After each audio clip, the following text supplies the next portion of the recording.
Hello everyone, welcome to the channel language of physics. देखिए, अभी तक इस चैनल पर हम बहुत ही बेसिक सा टॉपिक डिस्कस कर रहे थे। फिजिक्स के छोटे छोटे टॉपिक्स को डिस्कस किया जा रहा था। अब हम यहाँ पर एक कोर्स स्टार्ट करते हैं जो कि है बीएससी लेवल का। ठीक है, तो हम बीएससी का फर्स्ट सेमेस्टर का कोर्स स्टार्ट करेंगे, सेकेंड पार्ट का, जो कि एनईपी के अकॉर्डिंग न्यूटोनियन मैकेनिक्स है। न्यूटोनियन मैकेनिक्स का सबसे फर्स्ट यूनिट स्टार्ट करेंगे जो कि है dynamics of a system of particle. तो आई होप कि आपको ये लेक्चर समझ आए एंड प्लीज़ इस वीडियो को लास्ट तक देखिएगा। सो चलिए हम स्टार्ट करते हैं।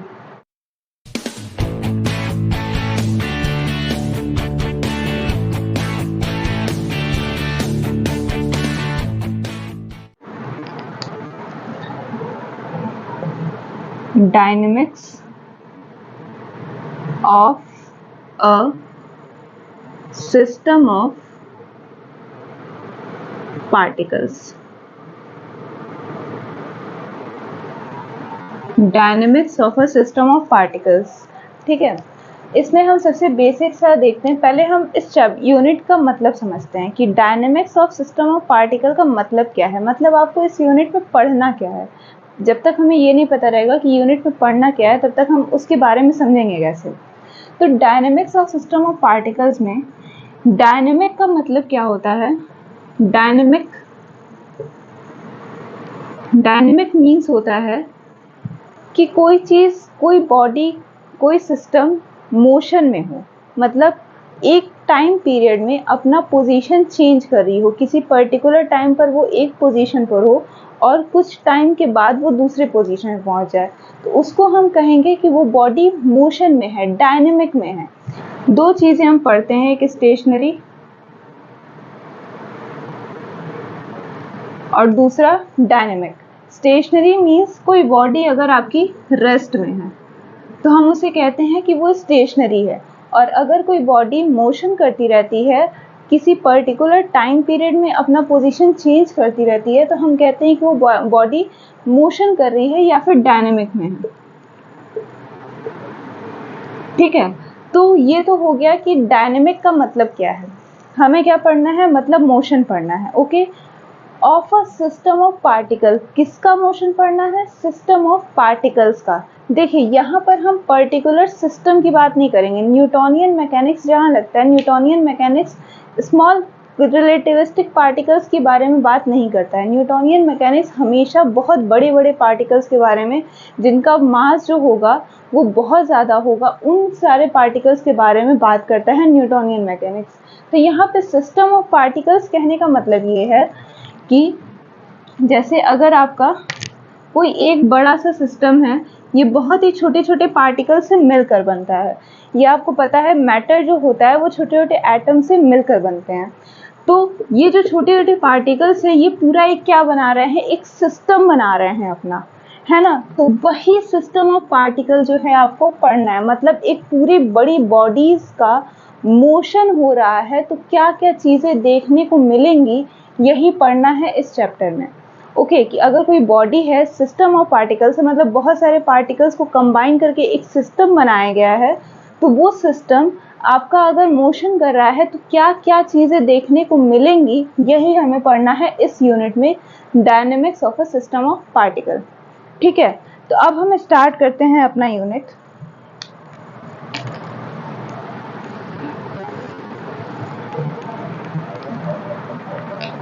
देखिए, अब इस यूनिट में हमें सबसे पहले जो पढ़ना है वो है कि न्यूटन्स लॉज ऑफ मोशन। देखो, जब भी कोई बॉडी अगर मोशन करती है, मतलब डायनेमिक है, कोई भी बॉडी, सिस्टम ऑफ पार्टिकल कह लो, बॉडी कह लो, अगर वो मोशन कर रही है तो जाहिर सी बात है कि उस पर न्यूटन्स के लॉज तो फॉलो होंगे।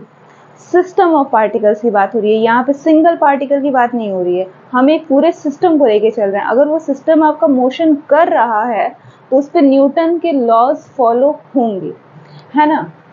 तो न्यूटन्स के लॉज सबसे पहले आपका बेसिक है, जो कि आपको पढ़ना है। आई नो बहुत सारे बच्चे इस बात को पढ़े भी होंगे, न्यूटन्स लॉज वगैरह पढ़ कर आए होंगे, बट फिर भी आपको dynamics of a system of particle में सबसे पहला क्लासिकल मैकेनिक्स स्टार्ट ही होता है आपका न्यूटन के लॉज से।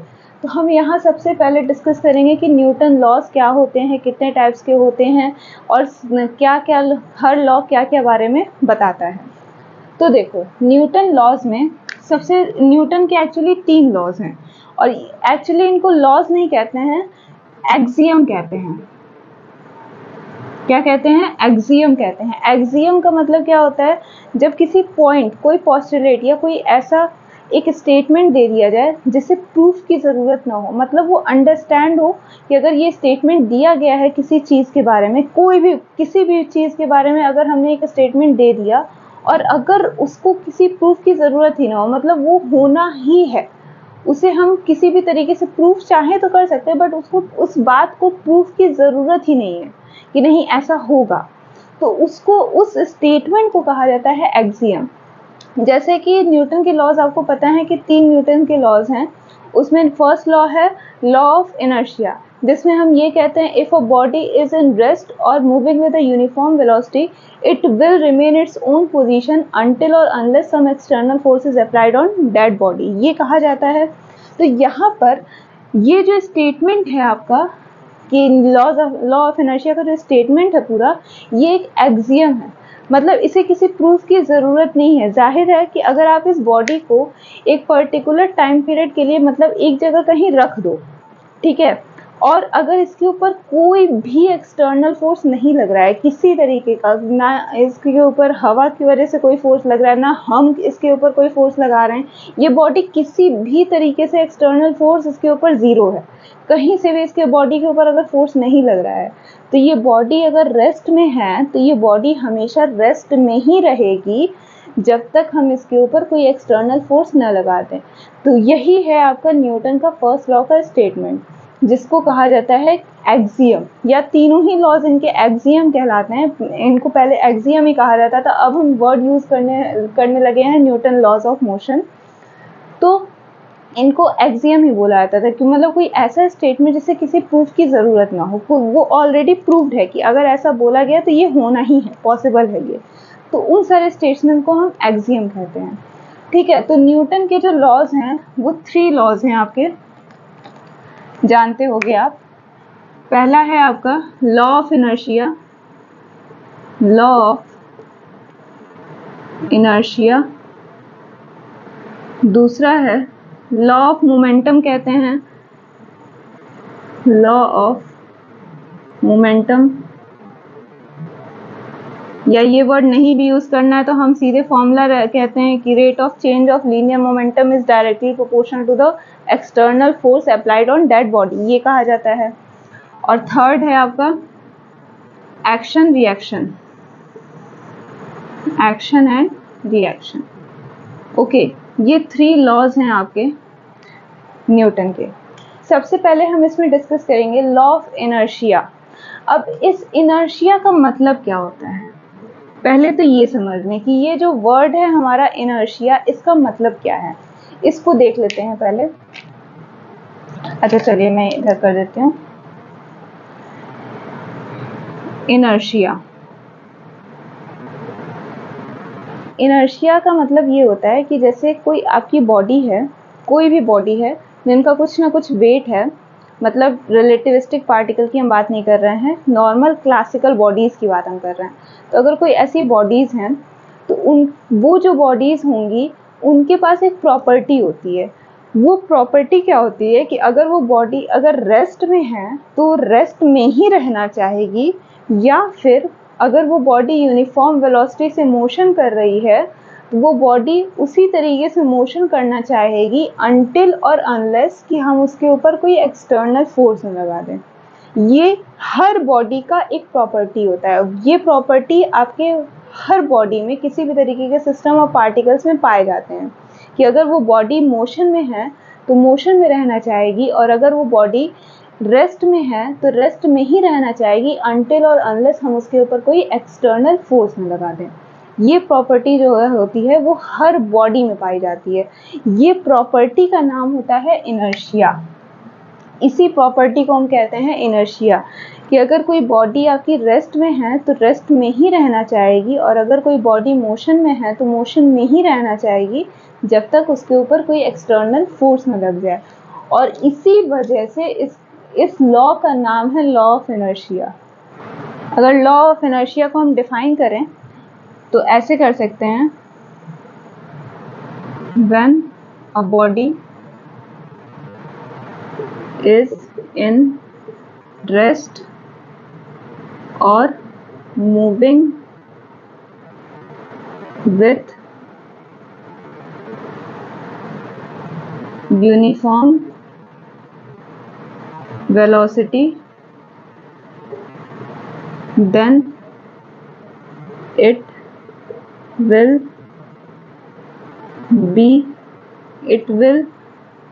want to be in its position of rest or motion until or unless some external force is applied on that body। ठीक है, when a body is in rest or moving with a uniform velocity, then it will want to be in its position of rest or motion until or unless some external force is applied on that body। जब तक हम किसी body के ऊपर external force न apply करें, अगर वो बॉडी मोशन में है तो वो मोशन में ही रहना चाहेगी, और अगर वो रेस्ट में है तो रेस्ट में ही रहना चाहेगी।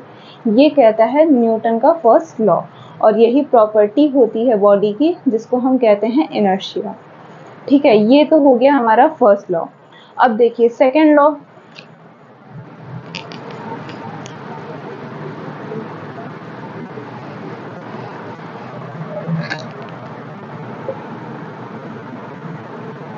सेकेंड लॉ का अगर स्टेटमेंट देखा जाए तो सेकेंड लॉ का स्टेटमेंट ये होता है, the rate of change of linear momentum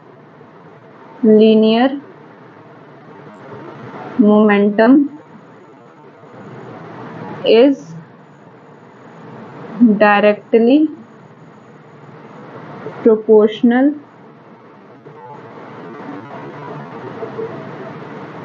to the force applied या external force applied on that body. Actually यहाँ पर एक्सटर्नल फोर्स होगा, to the external force applied on that body.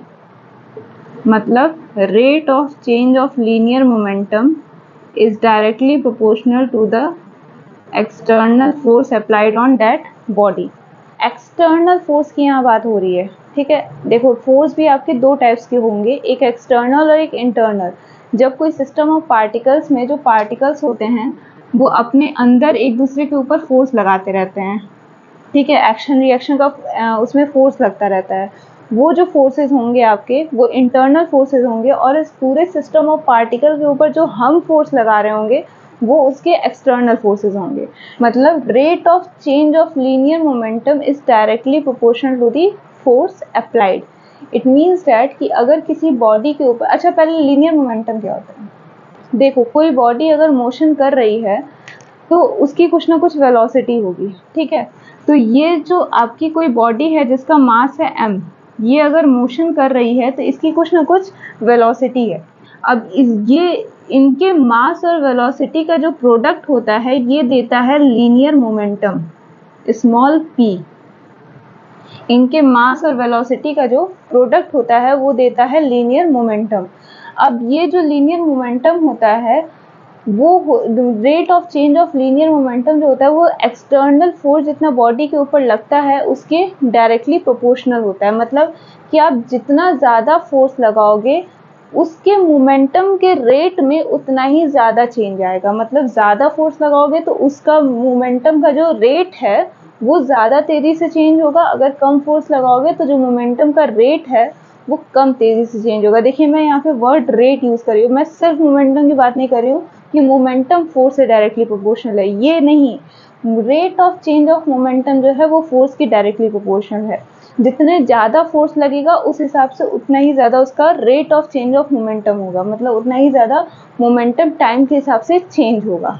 ये कहता है न्यूटन का second law, the rate of change of linear momentum is directly proportional to the external force applied on that body. उस body के ऊपर जो external force लगता है उसके डायरेक्टली प्रोपोर्शनल होता है rate of change of momentum. ठीक है, तो यहाँ से एक और फॉर्मूला डिराइव होता है,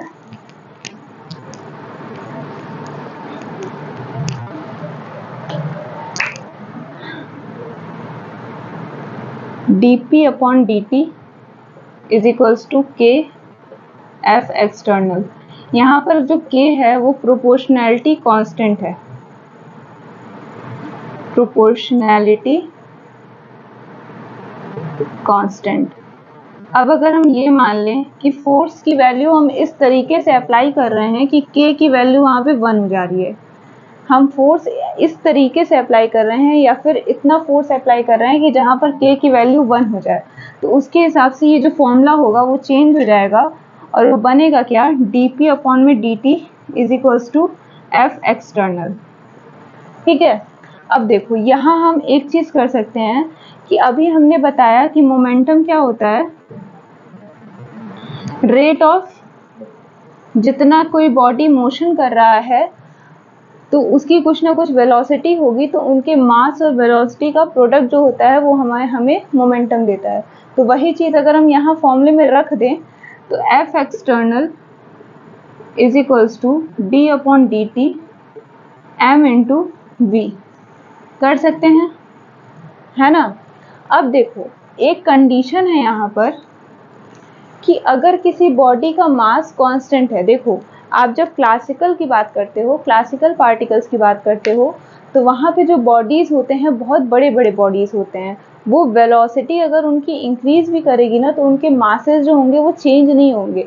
लेकिन जब आप रिलेटिविस्टिक पार्टिकल्स की बात करोगे, जब बहुत छोटे छोटे पार्टिकल्स की बात करोगे, तो वहाँ पे वेलोसिटी के करस्पॉन्डिंग मास भी चेंज होता है। वहाँ पे जो मास का फॉर्मूला आता है m is equals to M not under root में 1 minus V square by C square आता है, ये फॉर्मूला आता है। वहाँ पे जो m नॉट होता है वो रेस्ट मास होता है और v जो होता है वो पार्टिकल जितनी वेलोसिटी से मोशन कर रहा है वो, और c स्पीड ऑफ लाइट। ये जो है वो एक्चुअल मास है, मतलब कि कैसे मास आपका चेंज हो रहा है रिलेटिविस्टिक पार्टिकल के लिए। फॉर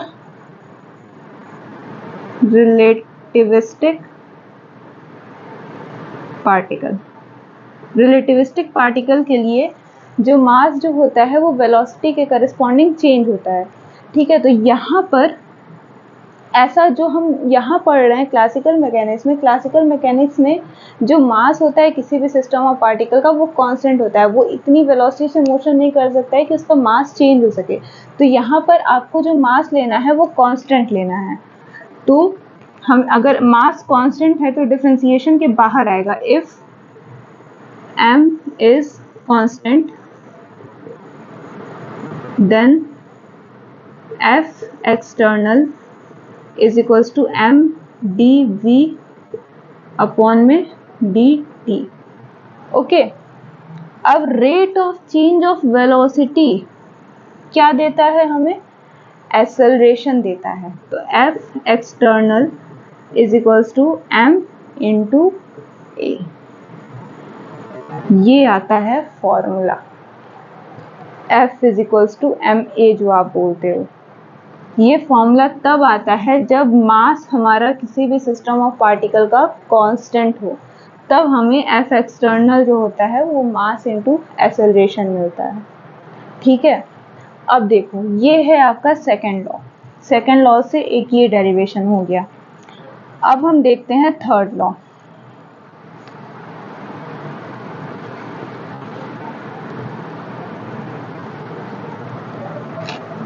देखिए आपको इस यूनिट के सारे लेक्चर्स के PDF नोट्स आपको लाइन टू लाइन मिलते जाएंगे। मैं इसका डिस्क्रिप्शन बॉक्स में लिंक दे दूंगी आपको। ओके, तो अब हम देखते हैं न्यूटन्स थर्ड लॉ, जिसको हम कहते हैं एक्शन रिएक्शन।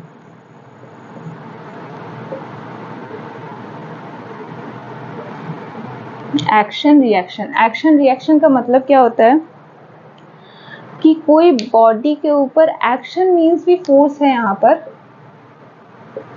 और रिएक्शन मीन्स भी फोर्स है। ठीक है, कोई यहाँ पर मूवी नहीं चल रही है कि एक्शन रिएक्शन हो रहा है, नहीं, एक्शन भी आपका एक फोर्स है और रिएक्शन भी आपका एक तरीके का फोर्स ही है। अगर किसी बॉडी के ऊपर अगर आप फोर्स लगाते हो तो वो बॉडी भी आपके ऊपर उतना ही फोर्स लगाती है, बट अपोजिट डायरेक्शन में। जैसे आप किसी बॉडी के ऊपर फोर्स लगा रहे हो, जैसे ये बॉडी है, इसके ऊपर अगर आप फोर्स लगा रहे हो ताकि ये बॉडी आगे की तरफ मूव करे, तो ये बॉडी भी आपके ऊपर उतना ही फोर्स लगाती है जितना फोर्स आप उस बॉडी के ऊपर लगा रहे हो। ठीक है, तो ये है एक्शन रिएक्शन की जितना फोर्स आप उस बॉडी के ऊपर लगाते हो उतना ही फोर्स वो बॉडी भी आपके ऊपर लगाती है। उसको हम कहते हैं एक्शन रिएक्शन। मतलब आपने एक्शन किया, अपोजिट में आपको उसका कुछ रिएक्शन मिला, उसे कहा जाता है एक्शन रिएक्शन।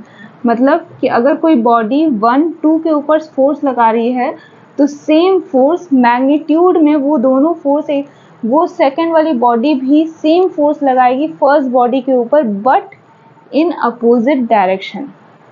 अपोजिट डायरेक्शन में मतलब कि अगर आप उस बॉडी को पुश कर रहे हो तो वो बॉडी भी आपको अपोजिट अपने से पुश करेगी। दोनों का मैग्नीट्यूड सेम होगा कि जितना फोर्स ये 1, 2 पे लगाएगा उतना ही फोर्स 2, 1 पे भी लगाएगा, बट उन दोनों का फोर्सेस का डायरेक्शन अलग होगा। ये कहता है एक्शन रिएक्शन।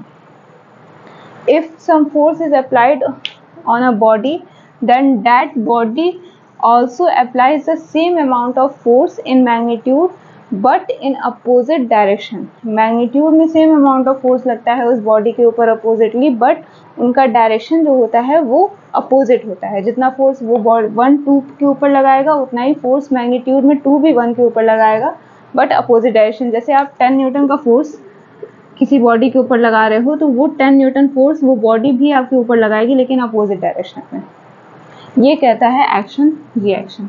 अब इसका मतलब ये नहीं है कि जैसे आप किसी को थप्पड़ मारो तो वो भी आपके ऊपर थप्पड़ मारेगा, नहीं, ये एक्शन का रिएक्शन नहीं हुआ।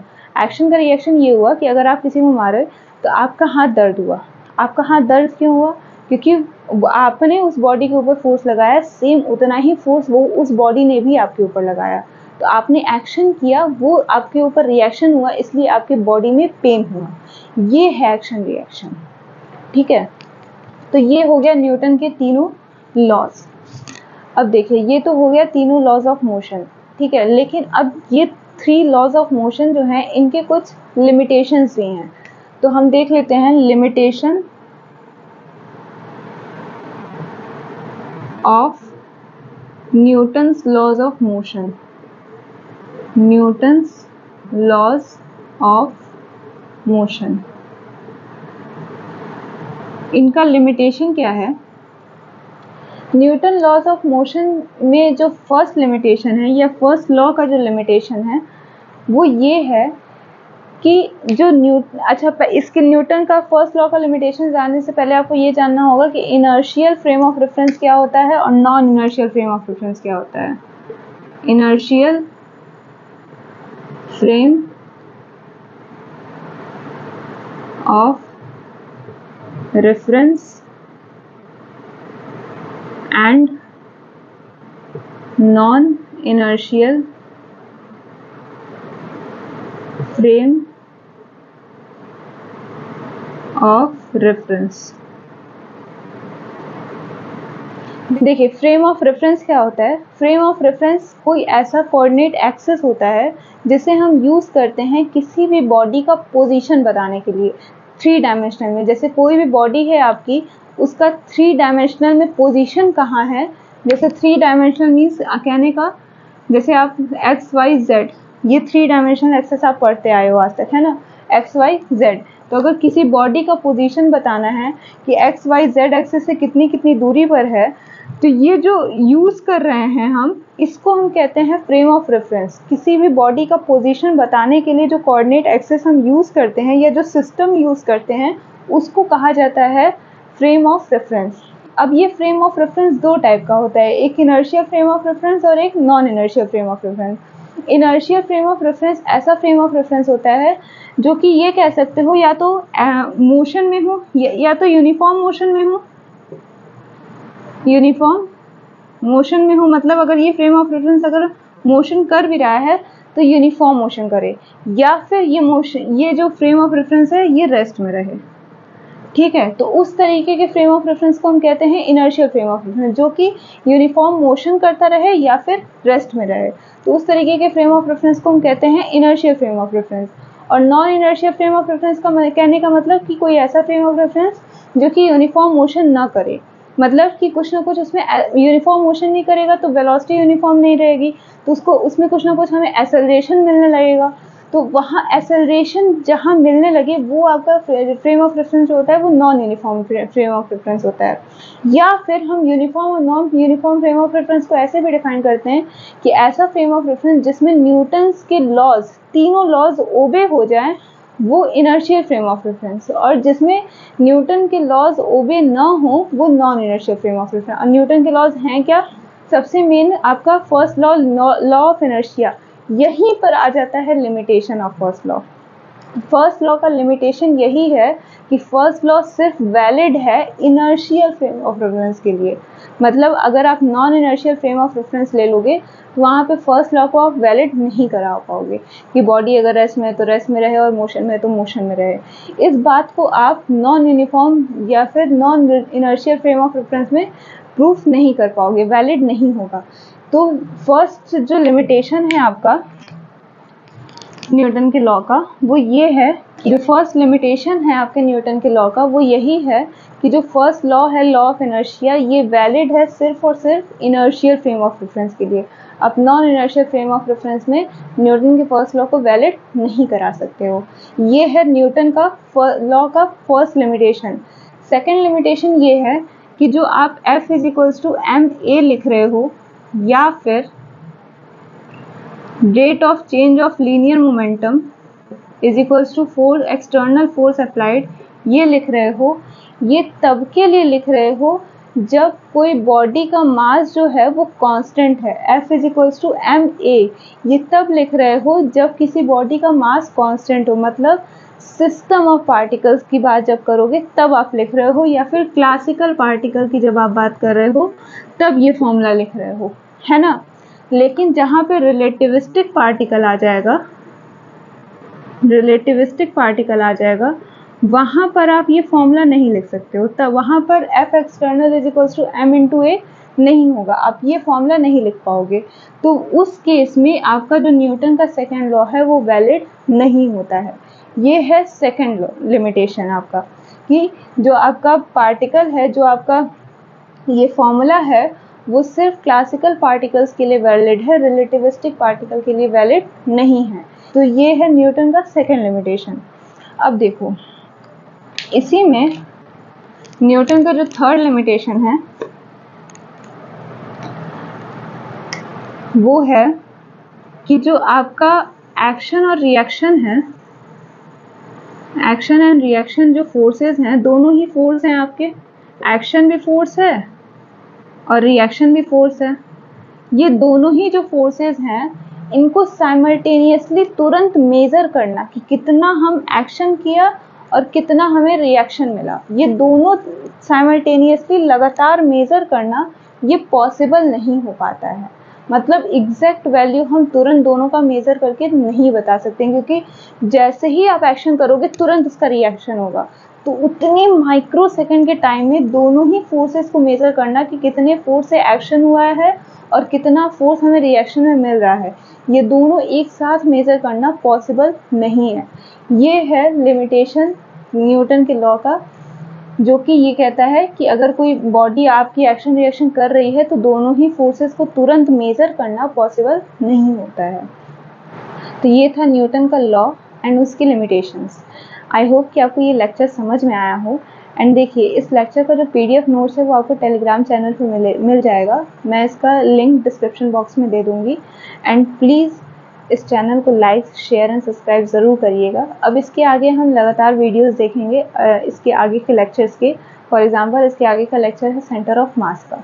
ओके, तो सेंटर ऑफ मास पे हम कुछ न्यूमेरिकल्स भी लगाएंगे, क्या होता है ये भी देखेंगे, उसका फॉर्मूला भी देखेंगे, सिस्टम ऑफ पार्टिकल के लिए सेंटर ऑफ मास कितना होता है, ये सारी बातें हम नेक्स्ट लेक्चर में डिस्कस करेंगे। Thank you so much.